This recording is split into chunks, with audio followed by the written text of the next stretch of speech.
días, muy buenas tardes, lindas madrugadas. ¿Cómo están, amigos? Bienvenidos a una grabación más de su canal de Grisel Santa con su servidora Grisel. Bienvenidos, hola, ¿cómo están? ¿Cómo están, mis queridos? Espero estén teniendo un domingo placentero, rico y descansador. El día de hoy les traigo otro recuerdo.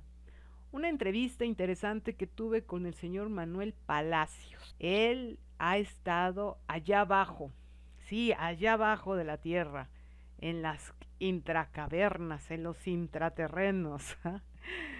Ay, qué barbaridad. Hace algunos años, cuando estuve participando en la NIT el Ornitorrinco, se hablaba mucho de la Cueva de los Tallos. Se decía que era una ciudad o había ciudades creadas por extraterrestres, otros decían que por intraterrenos, especulaban demasiadas cosas. Hay libros, hay muchas cosas por ahí que se han hecho o dicho al respecto. ¿Qué es la Cueva de los Tallos? Se encuentra en la República del Ecuador, en la provincia de Morona, Santiago, Cantón Limón, Indanza, en la zona montañosa y regular llamada Cordillera del Cóndor. Debe su nombre a ser el hábitat de aves nocturnas llamadas tallos, que habitan en numerosas cuevas en las selvas andinas de América del Sur. Está rodeada de misterio y fascinación tanto a nivel arqueológico como esotérico. Por lo mismo, por esta misticidad ha atraído la atención de exploradores, científicos y teóricos de lo paranormal y misterio. Una de las figuras más conocidas asociadas con la cueva es el explorador Juan Morix, quien afirmó haber encontrado un sistema de túneles subterráneos con artefactos metálicos en su interior. También hubo una famosa expedición en 1976 en la que participó Neil Armstrong. ¿Recuerdan a este personaje? Dicen que pisó la luna. Dicen, no lo sé. ¿Ustedes qué piensan? Déjamelo aquí en los comentarios, por favor. Lo que aumentó aún más el aura mítica del lugar. El tema es súper interesante, hay mucho que se dice y se especula. Por eso invitamos hace años al señor Manuel Palacios a que nos compartiera su experiencia, lo que él ha encontrado, ya que él ha tenido la fortuna de bajar, de hacer expediciones. Pido que nos acompañes a comprender un poco de lo que él nos comparte. No le fue bien al haber tenido estas expediciones. Me llegó a contar que llegó a tener hasta ataques. Hoy no sé qué haga don Manuel. Sí tengo contacto con él, sí puedo lograr otra entrevista. Espero lo logre, espero que sí.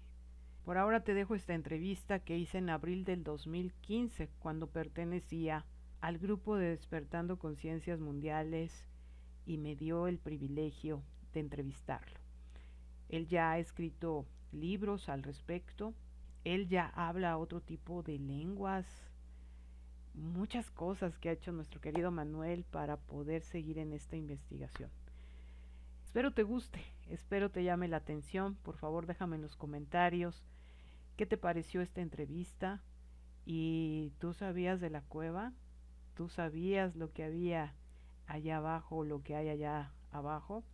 Y la conexión que puede haber en los intraterrenos es algo que nos mueve. ¿Qué más habrá en esta Matrix? ¿Qué más habrá en este universo o en este lugar? Vamos a descubrirlo, ¿te parece?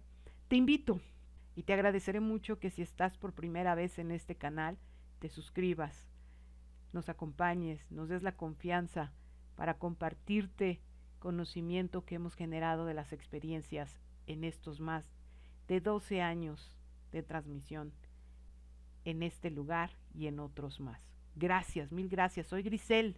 Gracias por estar aquí. Dale like, comparte y gracias por la confianza. Nos vemos en la próxima. Bienvenidos a una transmisión más, que hoy tenemos un invitado de lujo que ya era momento, ya siempre hubo complicaciones y de antemano le ofrezco una disculpa por las complicaciones que tuvimos, pero ya me voy dando cuenta del por qué. Pero hoy lo tenemos aquí, así de rápido y así de fácil, ¿no es así, mi querido Manuel Palacios? Claro, Grisel, un gusto, ¿verdad? Yo también estaba esperando concretar eso porque nunca es bueno dejar círculos sin cerrar. Sí, es verdad. Es verdad, pero es un placer tenerte aquí. Pues fíjense que Manuel Palacios, él está dedicado a investigar sobre la cueva de los Tallos. Este lugar pues ha causado mucha polémica. Yo no la conozco, no sé mucho, pero yo creo que Manuel nos va a sacar de todas nuestras dudas. Hemos estado participando en la NIT del Ornitorrinco y ahí pues le preguntan mucho al señor Luis Carlos Campos qué pasa con ello y que no sé qué tanto rollo. Pero qué mejor alguien que está muy metido en este rollo, está en Ecuador, porque eres ecuatoriano, ¿no es así, Manuel? Así es. Bueno, contestando las inquietudes voy a ser muy básico porque hay muchísima información y bastante fidedigna incluso sobre el asunto de internet, sobre la ubicación. Está ubicada en la provincia de Morona, Santiago, Cantón Limón Indanza, en la frontera ecuatoriana peruana, justo en la frontera. Ahí está la cueva. Y ahí están las cuevas.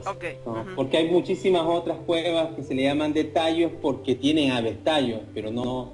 Esta es la cueva que le vamos a llamar a partir de ahora Nancupas, como le llaman sus habitantes, ¿no? Te voy a explicar por qué es importante ese nombre. Es importante porque según la mitología Shuar, ellos dicen que Nananku es una flauta que se toca para halagar, convencer. Entonces Nancupas es el que toca la flauta, entonces para ellos el nombre es Sunki. Y Sunki es el dios de las aguas, el dios que tiene la fuerza para crear todo ese tipo de galerías subterráneas y todo, que es una explicación algo científica a lo que pasa realmente, ¿no? La acción del agua creando las cuevas y todo. Hay mucha ciencia en los mitos, en las cosmovisiones.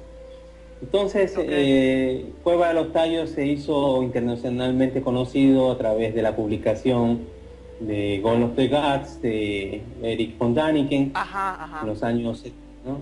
Entonces, fue un éxito mundial ese libro, pero hay que reconocer que von Däniken hizo una combinación de muchas cosas. Lo que unió fue lo que él creía, lo que le contaron y lo que él pensó que podría ser un éxito, ¿no? Lo que le contaron es la versión de Juan Morix, en la cual él decía que había encontrado una biblioteca metálica al interior de la cueva. Lo que él imaginó que sería un éxito fue poner fotos de la colección Crespi y decir que él había tomado esas fotos dentro de la Cueva de los Tallos. Y ahí viene un poco la confusión de Crespi, Tallos, etcétera, etcétera, etcétera. Es decir, eso en esencia Cueva de los Tallos. Yo he estado, ya se me han ido, la última vez que conté las horas, antes de la última expedición, eran un poco más de 200 horas dentro de la cueva en trabajo.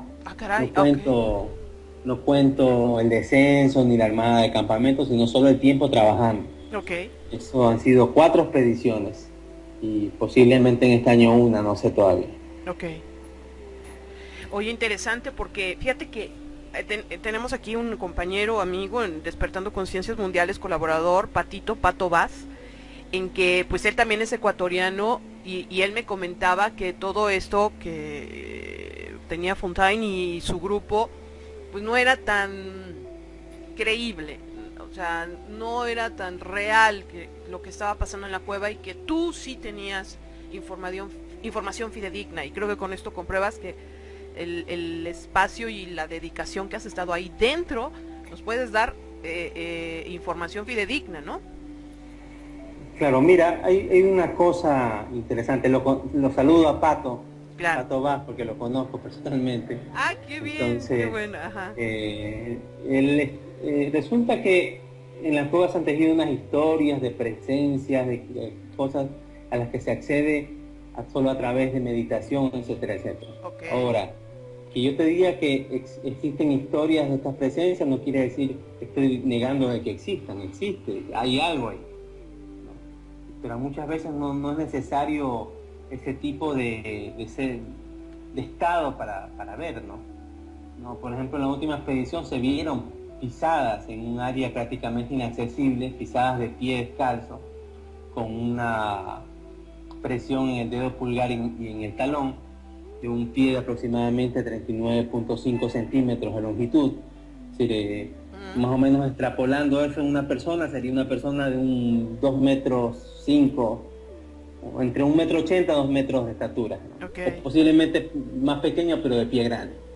Pero en todo caso, no se explicaba qué hacía ese pie en ese lugar difícil de ir y descalzo justamente. Tuvieron una serie de pisadas en ese lado, ¿no? Y pisadas frescas. Entonces, yo puedo afirmar después de este tiempo, y todavía me falta mucho y mucho por investigar, algunas cositas, ¿no? Por ejemplo, que la galería puede extenderse a lo largo de América. No puedo decir que se extiende. Tampoco puedo decir, como dijeron los ingleses, que solo tenía 5 kilómetros.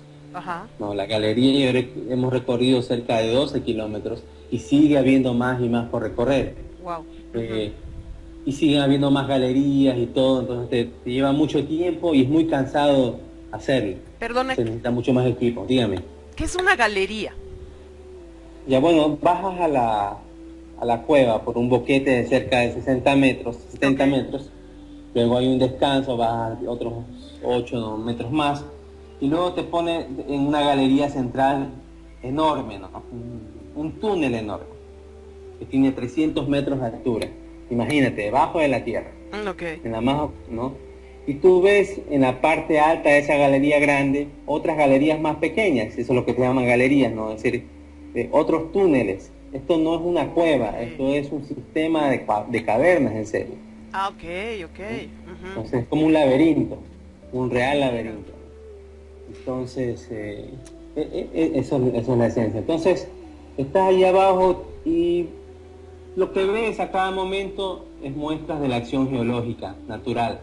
Sin embargo, hay secciones, galerías específicas dentro de la cueva principal en la que tú te das cuenta de que puede haber sido adaptado por el hombre. Digo puede porque hay que valerse de la ciencia también en este momento, ¿no? Claro.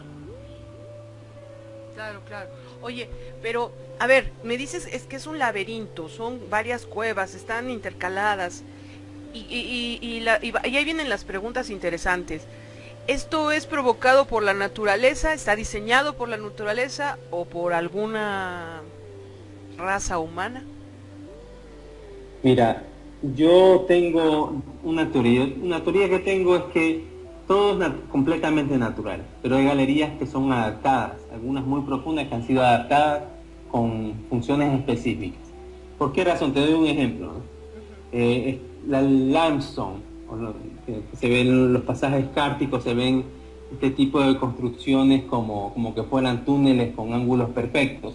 Lo ves en forma natural, pero la piedra es demasiado inestable, es decir, la piedra se desgasta, se sale con facilidad, se destaja con facilidad. Tú ves acá caliza dolomítica, que es mucho más estable, mucho más resistente, con un comportamiento parecido, ¿no? Y tú ves el mismo tipo de pasaje, ¿no? En esa galería específica. Entonces dices, es más o menos como un diamante comportándose como un carbón. Bueno, en esencia tienen la misma composición, así que no es extraño si se encuentra la tecnología y la forma adecuada para hacerlo. Ese es el asunto. Para explicar completamente esa teoría hay que encontrar con ingeniería inversa la forma en la que fueron hechos. No creo que haya sido con láser si fueron hechos, no. Haya sido con láser. Esas galerías específicas al interior de la gran galería. Yo pienso que puede haber sido algo relacionado con acústica, porque el lugar da para eso. Un lugar, una meditación, un sonido, un mantra, un sonido, lo que sea, se amplifica, funciona como un amplificador por las condiciones naturales del lugar. Ahora, este lugar como tal tiene agua, fuentes de agua pura, tiene fuentes de alimentación vegetal y animal. Hay hongos creciendo, hay plantas de chonta al interior, hay ciertos tubérculos que crecen de manera subterránea, sin necesidad de ninguna de luz, y hay animales también que pueden servir como alimentos, y el tallo, que ha sido un alimento milenario.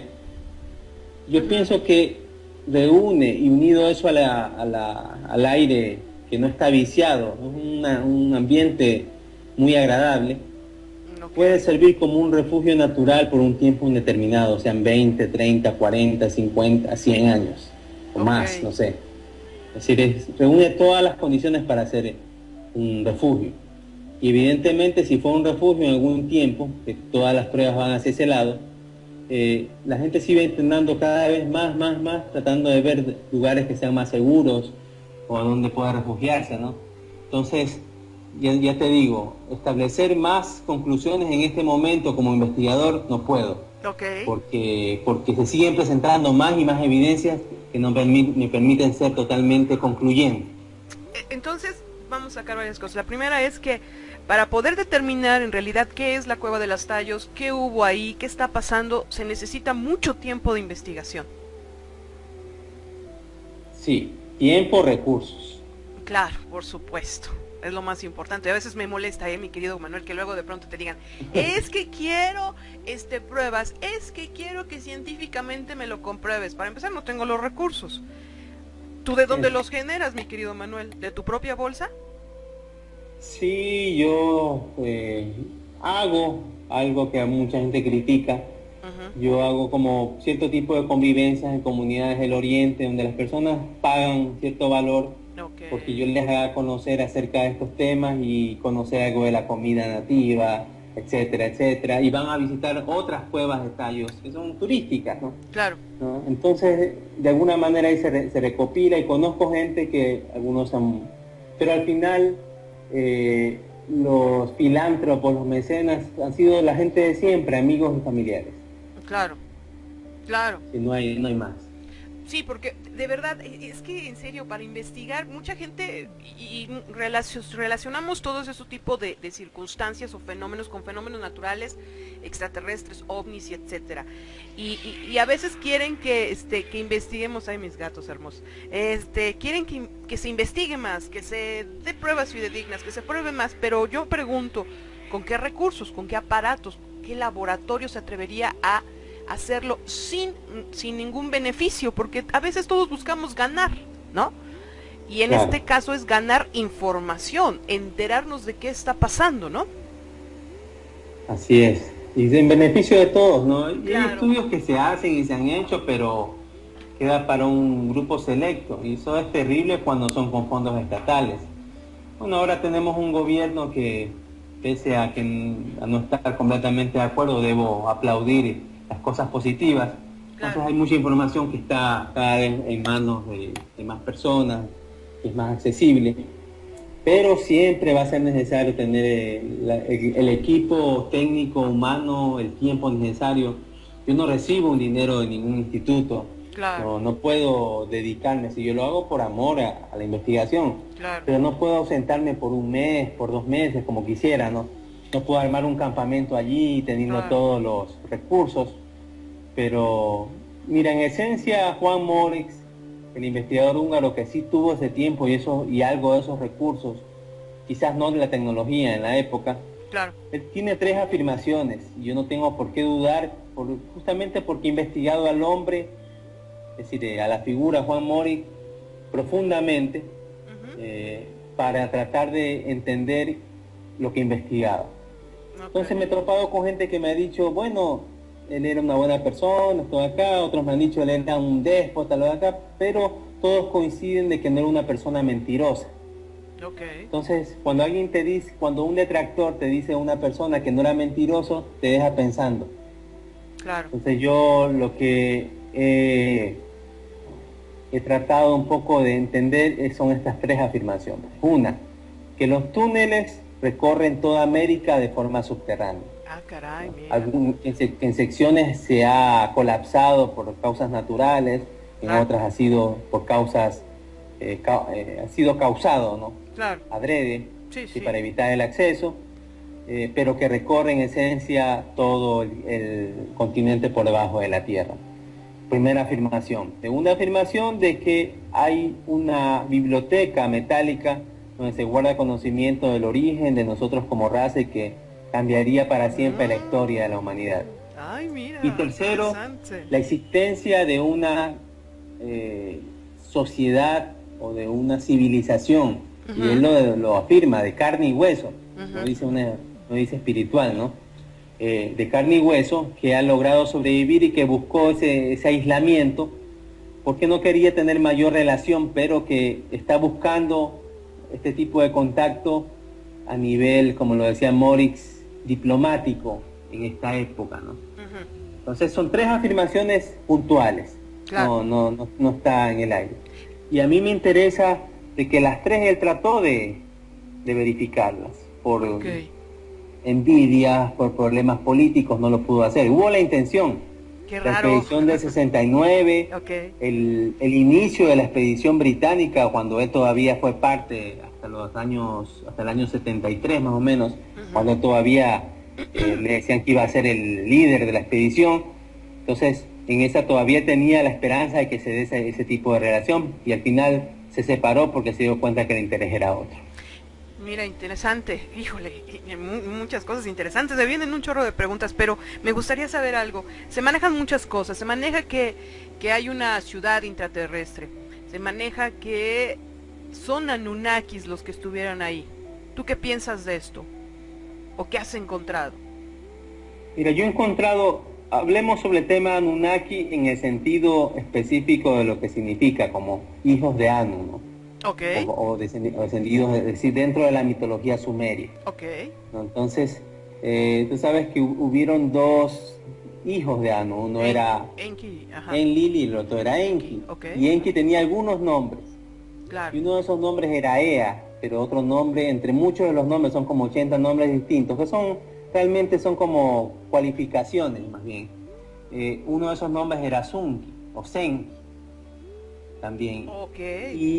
Y es interesante porque eso justo coincide con el nombre que los Shuar le dan a ese Dios que vive abajo y que con su fuerza o con la fuerza del agua transformó ese sistema subterráneo. Y si te das cuenta, Enki también es conocido como Dios de las aguas. Claro, ajá. Sí, hay una analogía muy poderosa. Sí, sí. La lengua sumeria con ciertas lenguas americanas, la afiliación, porque mi tema de especialización es justamente lingüística comparada.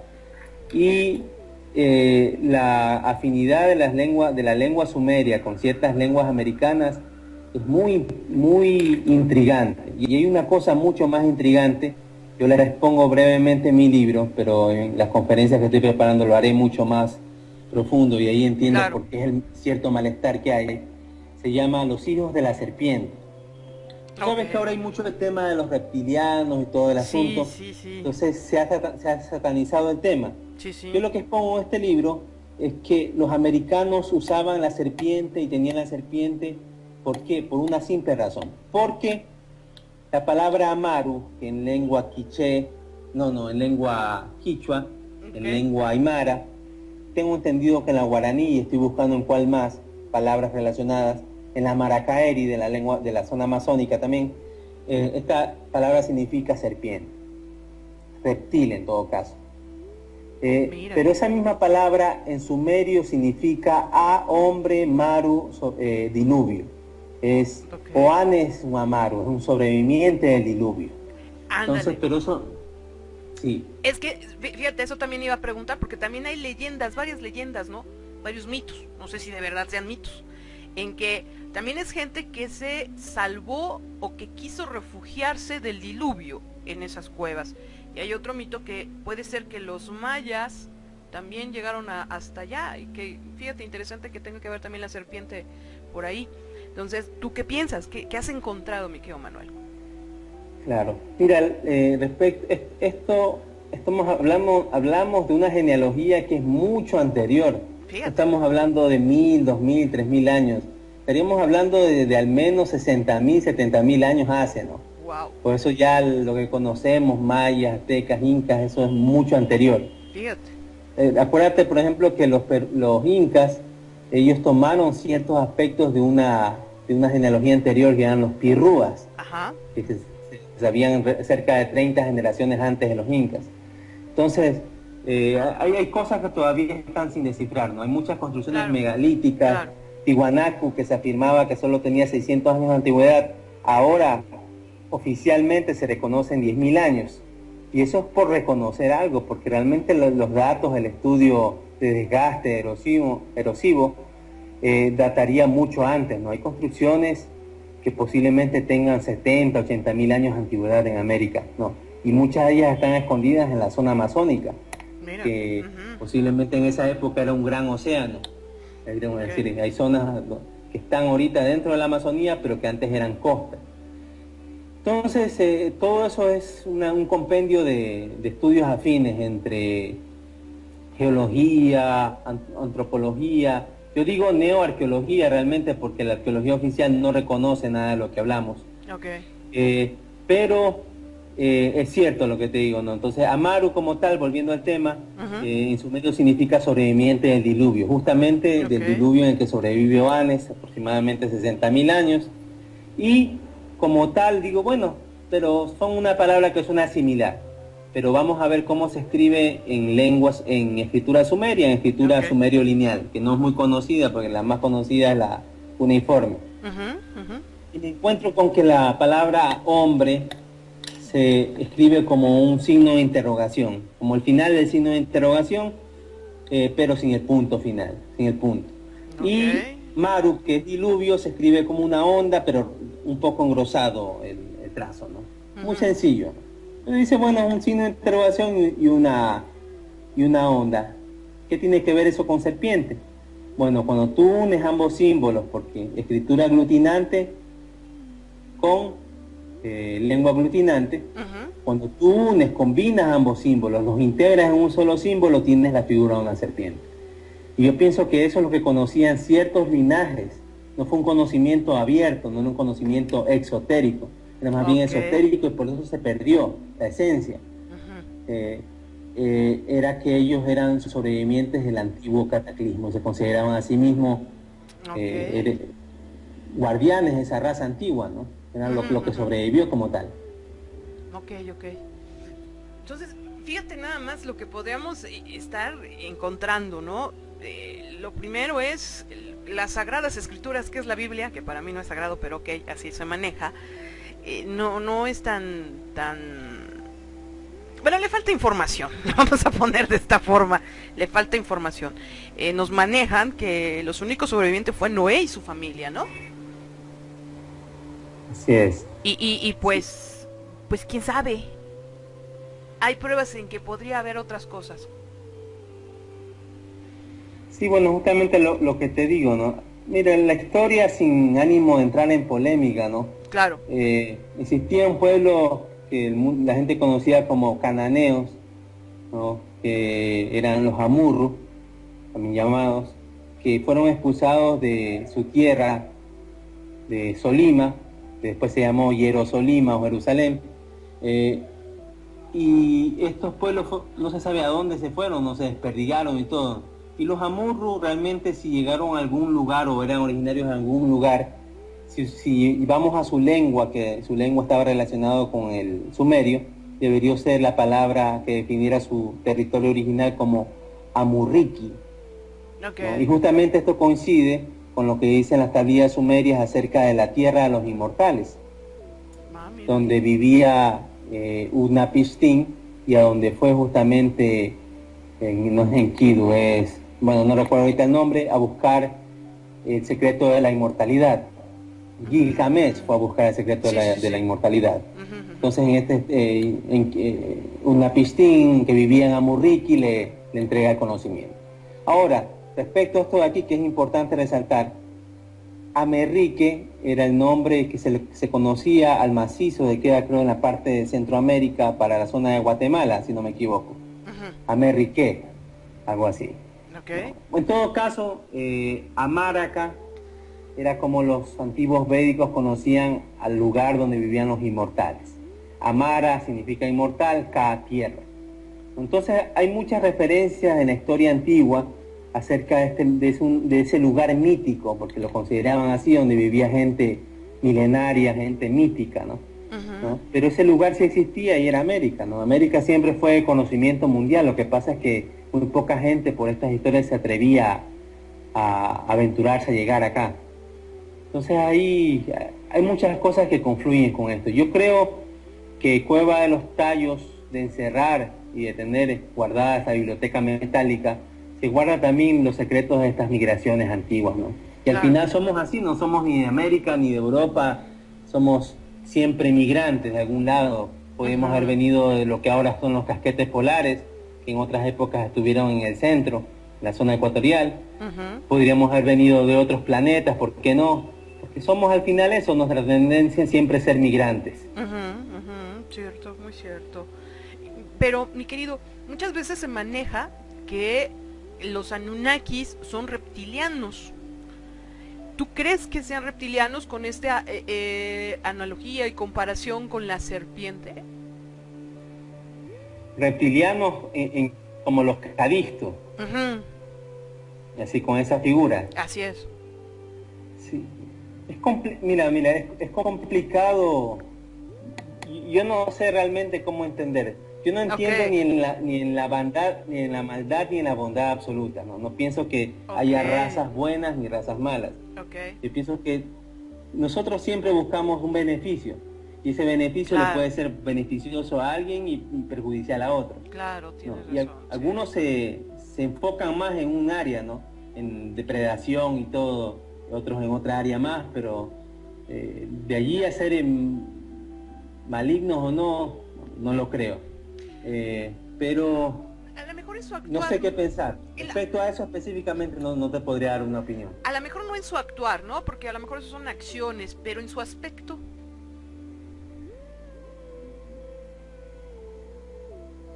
En su aspecto, al menos en Centroamérica he visto, y específicamente con la figura de Ahaukin-Cawil, el dios del sol, sí lo he visto con un cuerpo de serpiente o con una figura de serpiente, y su emblema mismo es el pie de serpiente Cawil, ¿no? Pero en Sudamérica he visto más representaciones per se de la serpiente.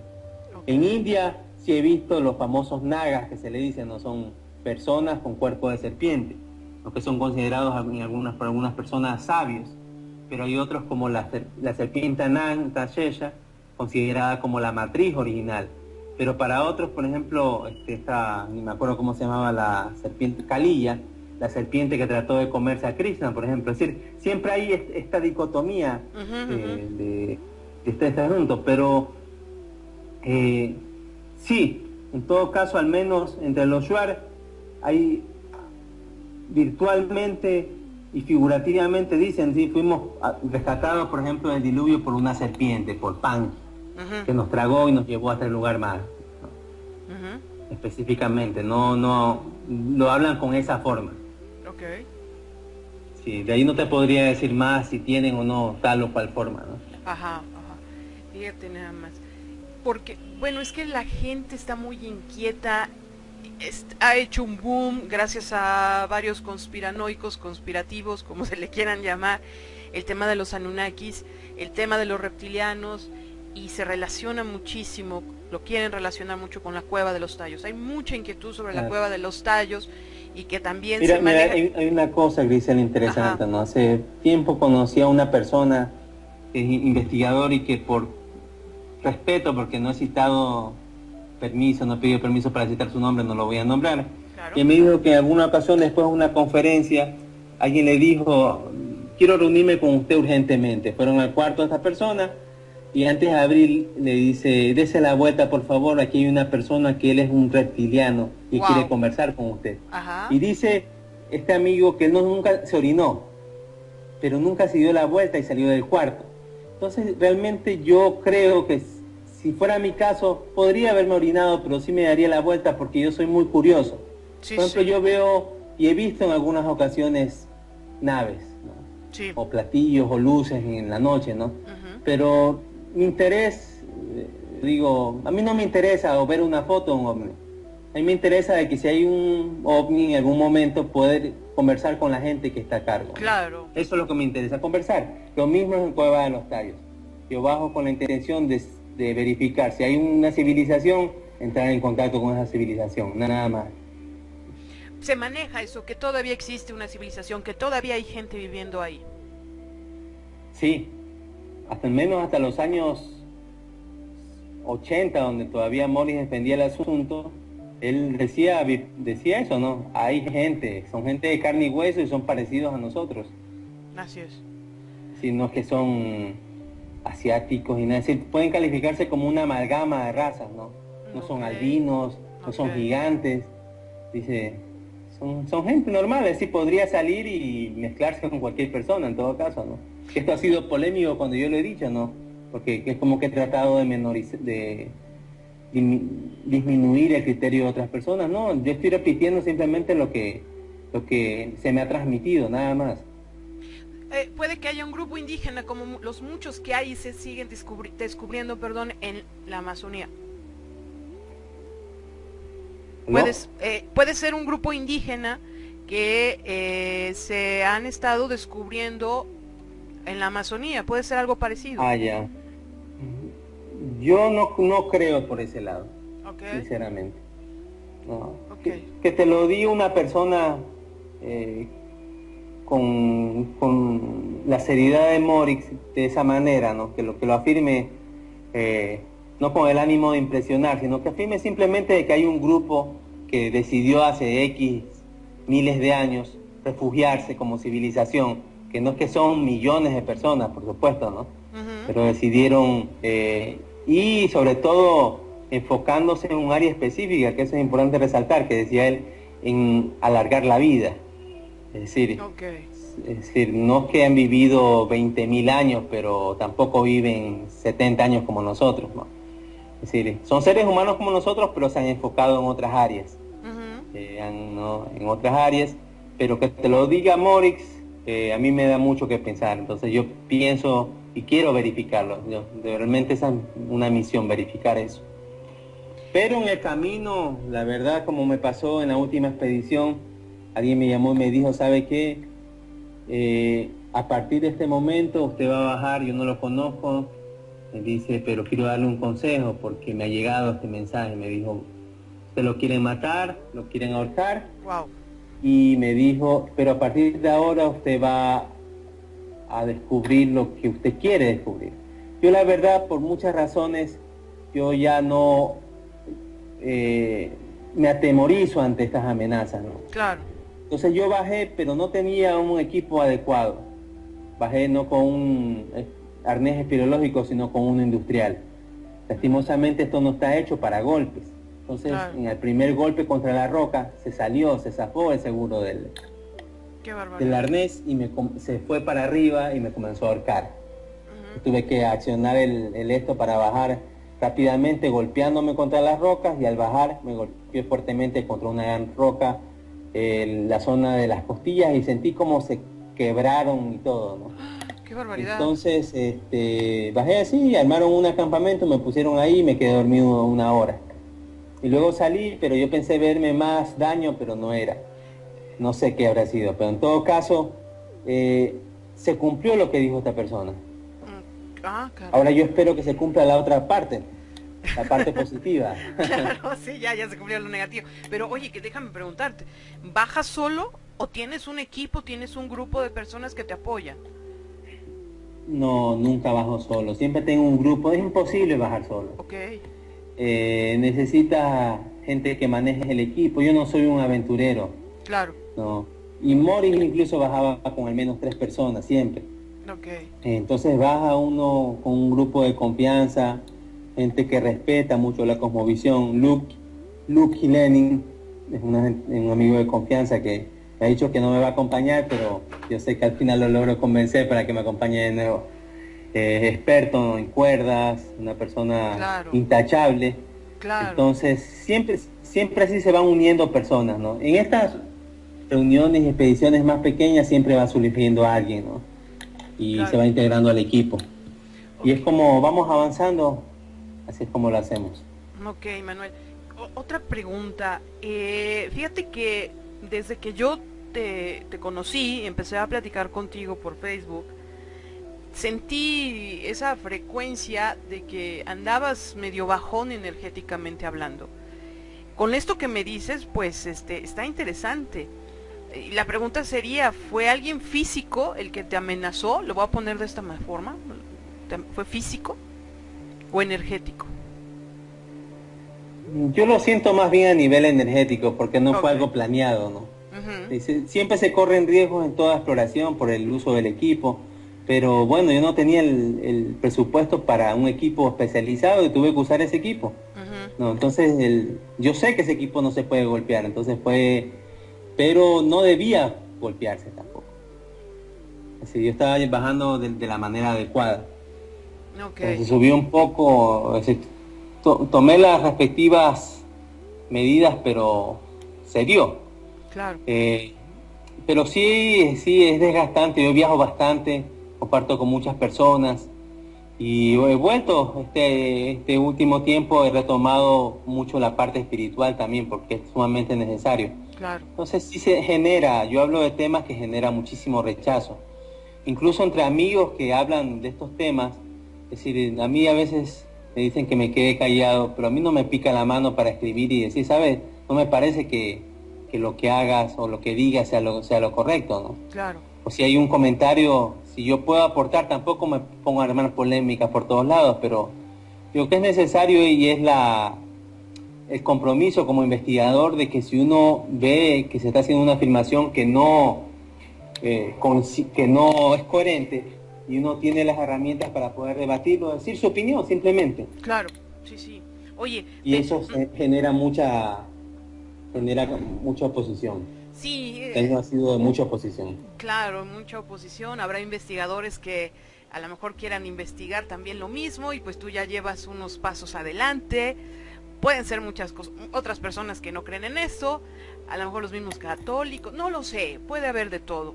Y pues tú te vas a enfrentar a todo ello.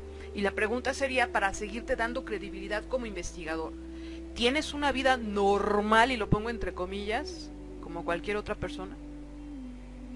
Claro, tengo una empresa, tengo un horario de trabajo, tengo una familia hermosa, con problemas como todas las familias. Claro.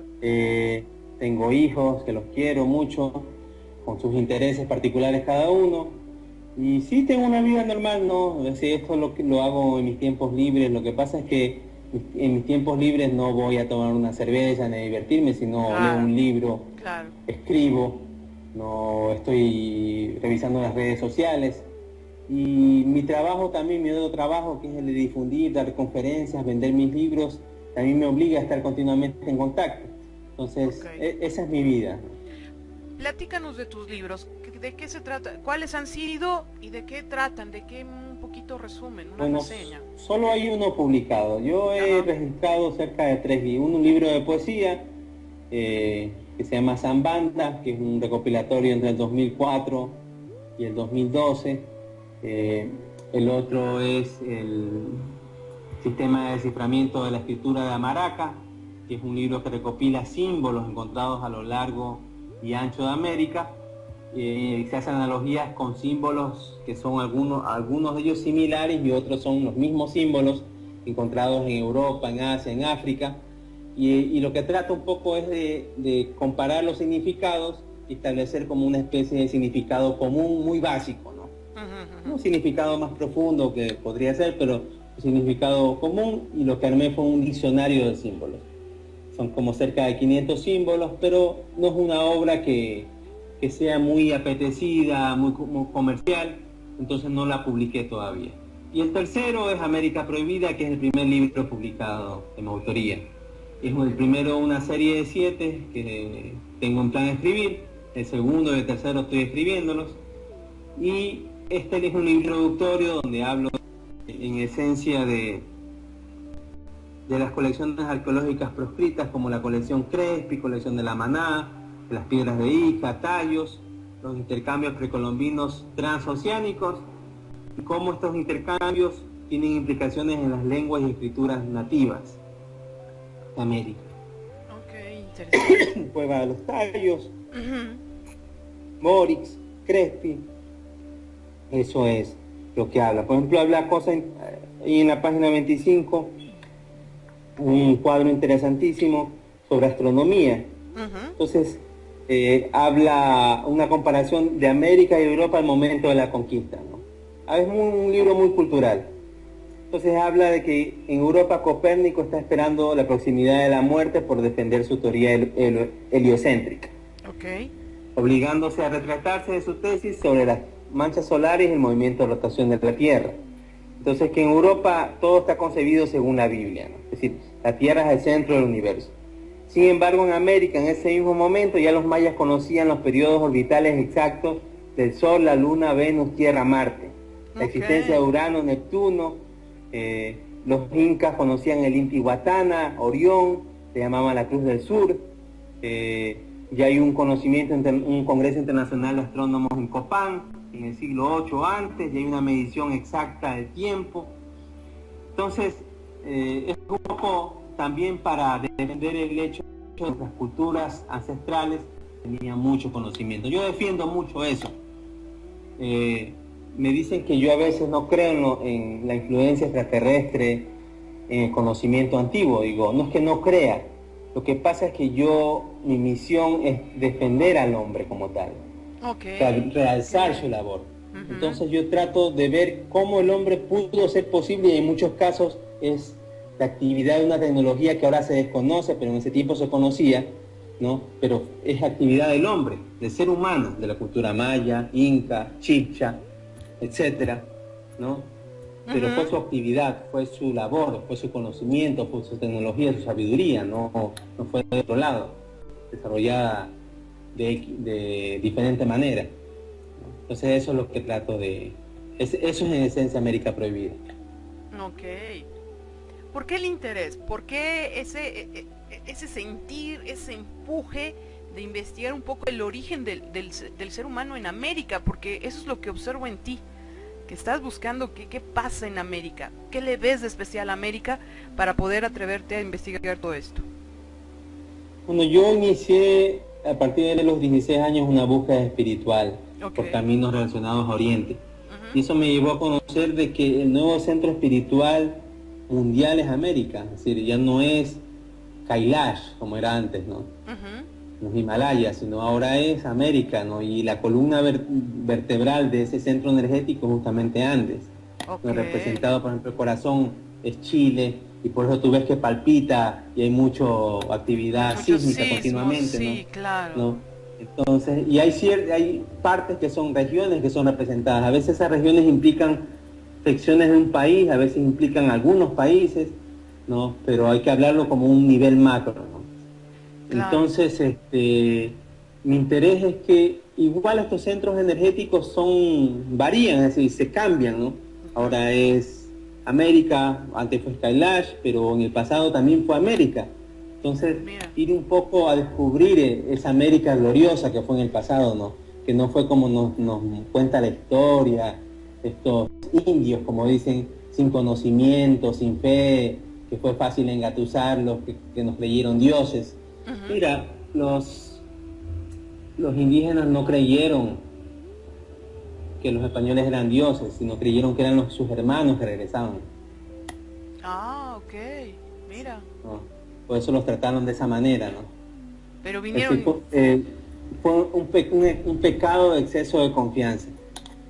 Pues es que eran bonachones, ¿no? O sea, siento que estaban tan conectados con la naturaleza, estaban tan conectados con el cosmos, todos las personas que vivían en ese tiempo, que pues te recibieron como tal, ¿no? Claro. Ahora imagínate nosotros que en este momento estamos con mucha de esa sintonía con las estrellas, los hermanos estelares y todo. Imagínate de pronto que venga un grupo a civilizar. Y civilizar como civilizan la mayoría de pueblos, ¿no? Porque los que no quieren civilizar nos acercan. Ajá. Esa es la teoría. Pero pues civilizar. El que quiere compartir conocimiento llevará a uno, llevará a dos, le compartirá conocimiento y ellos servirán como comunicadores y posiblemente ni siquiera nombren a quienes le dieron el conocimiento. Sí. Pero el que quiere civilizar va poco a poco manipulando. Va diciendo que sí, que nosotros somos sus hermanos mayores, que les traemos conocimiento, no crean en todo lo que les han enseñado, nosotros les traeremos la verdad, la luz, ¿no? Y van poco a poco así, vienen pocos, luego vienen más, y luego son muchos más, y luego cuanto menos se lo esperas, menos lo esperemos, ya somos esclavos nuevamente. Dominados. Porque hemos sido esclavos en el pasado, sí. Es decir, el asunto de Anunnaki no es que tomarlo a la ligera, ¿no? Hemos sido esclavos de razas extraterrestres en el pasado, sí. Fíjate, muchas veces se maneja que los Anunnakis se alimentan energéticamente. David Kangak, ahora sí que paisano tuyo, Sí, maneja que pues esta lo que cuando se hacían rituales y todo esto pues era para alimentarse de la energía que emanan los sacrificios.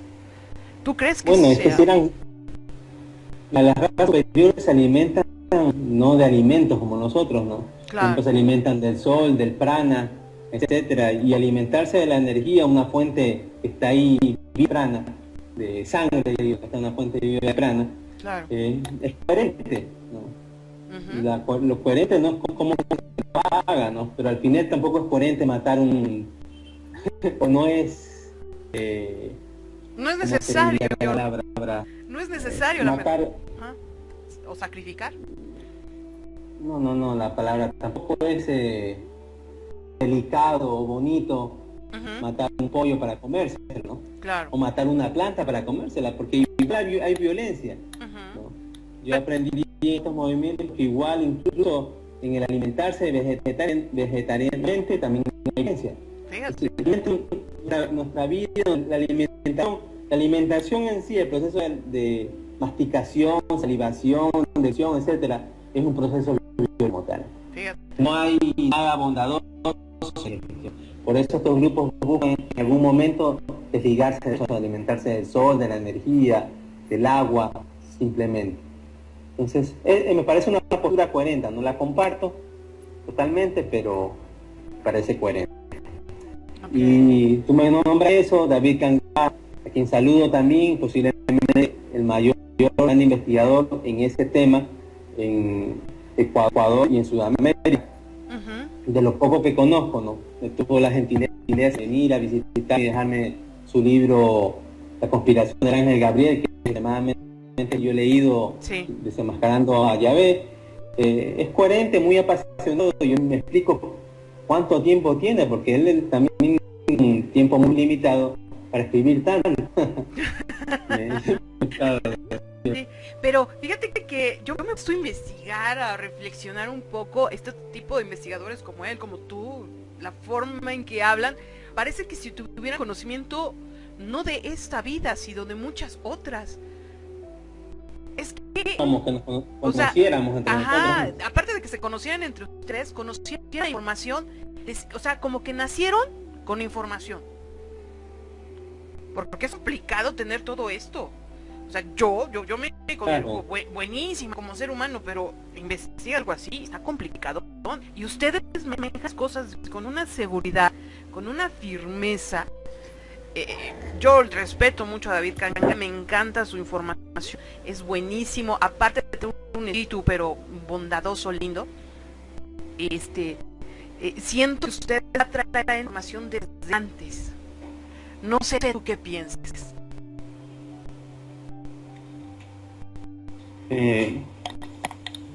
Yo creo que sí, yo creo que traemos este conocimiento de antes, pero la intención, y yo siempre he pedido eso, yo doy muchas conferencias en ciudad, en provincias como le llaman ustedes, ¿no? Uh-huh. Ciudades satélites. Okay. Y yo me incentivo porque la labor que hacemos no hay que tomar mal como él la hace, ay, como él más puede hacerlo. Claro. Cuando tú tienes pasión en algo, que tú dices que ves en nosotros, siempre se va a dar, se da naturalmente, ¿no? Tú tienes pasión en los gatos y de pronto te das cuenta que tienes tanto conocimiento, que esto le pasa por esto, que si comen demasiado calcio, se les cae el pelo, etcétera. No estoy hipotetizando nada más. Y de pronto te das cuenta de que sí, eres una experta en biología, psicología felina, ¿no? Porque amas a los gatos, así a esa es. especie, ¿no? Entonces, en mi caso, yo amo lo que investigo, este tema específico. Entonces, yo conozco mucho del tema, que con el tema ufológico, también del tema, lo mismo, medicina, etcétera, etcétera, etcétera. Hay diferentes temas. Yo el que le digo a las personas es busquen el tema que les apasiona. Cuando ustedes los encuentren, entonces, dar una charla, escribir un libro va a ser complicado. Punto. Sí, claro. Oye, qué interesante, qué bonito. Mi querido Manuel, algo más que nos quieras agregar de la Cueva de los Tallos. A mí me gustaría abundar más, pero te soy sincera, no sé de antropología, no sé muchas cosas. Me gustaría volverte a invitar a otra plática, pero con mis expertos. Uno de ellos es Pato y otro es Raez, que sabe mucho o un poco, no lo sé, de antropología. y me encantaría que ellos te cuestionaran más técnicamente hablando.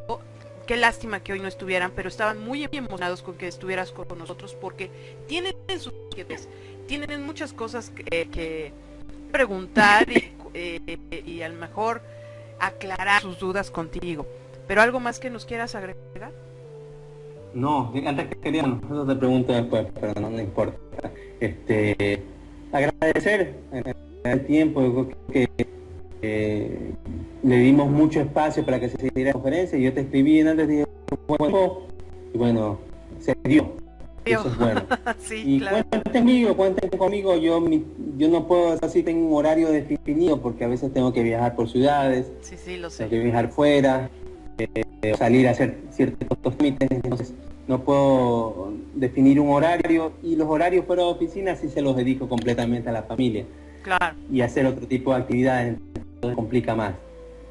Entonces, pues ojalá... hay que coordinar así mismo claro. ahora y ver cuando se arme un hueco y y coincidimos todos, que se dé, porque al final nada es coincidencia. No, yo lo sé, y cuando, fíjense, lo teníamos aquí creo que 3 ocasiones, y las 3 nos dio por varias circunstancias, y hoy de la nada, así de pido, aquí tuvimos a Manuel, y de verdad ha sido un placer tenerte con nosotros, porque creo que este tipo de necesitamos humanos como tú, y que puede ser que es manejando la ciencia, pero estar trabajando el mismo humano va teniendo fundamentos en la historia, sea cacheteada ni con beneficios ocultos, porque beneficios claro que los tienes, yo lo sé, pero a veces hay ocultos que es manipulación, dominación, control. Yo sé que tú lo haces para el bienestar del humano. Te lo agradezco mucho, y de verdad ha sido una honra que hayas estado con nosotros. Un honor para mí, Grisel. Un abrazo. Bueno, corto transmisión la grabación, y agradezco mucho que con nosotros.